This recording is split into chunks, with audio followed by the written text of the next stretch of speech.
আমিও বাঁচতে চাই, আমারও বাঁচার অনেক ইচ্ছা, আমি অনেক দিন বাঁচতে চাই, আমিও বাঁচতে চাই ভাই। আমি একজন অসুস্থ মানুষ, পুঙ্গু মানুষ, আমার এই প্রস্রাবের সাথে অনেক পুজা ময়লা যা। এই যে বাড়ি বিড়াটুকু দেখছেন, এই বাড়ি বিড়াটুকু অর্ধেকটুকু বিক্রি করে দিছি চিকিৎসার জন্য।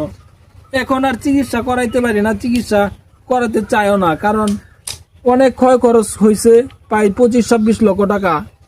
আমাদের মতো ফ্যামিলি থেকে চলে গেলে আর কিছু থাকে ভাই? আর কিছুই থাকে না, সব নিঃস্ব। 2012 সালে এরকম হয়েছে ভাই, এরকম ক্ষয় খরচ হয়েছে। এখন আমার বাড়ি ভিটাটুকু বিক্রি করে দিয়েছি ভাই। আপনারা যদি এই ফেসবুক থেকে একটু যদি সফলতা দিতেন আমাকে, আমি অনেক পরিশ্রম করি এই ফেসবুকে, আমার বাঁচার অনেক ইচ্ছা, আমার এই ফেসবুক থেকে ও সফলতা পাওয়ার অনেক ইচ্ছা। আপনারা দয়া করে একটু ভিডিওটা শেয়ার করবেন না ভাই?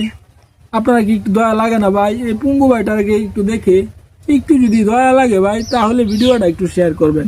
আমি এক দুঃখী মানুষ, আপনাদের জন্য দোয়া করব, মন খুলে দোয়া করব।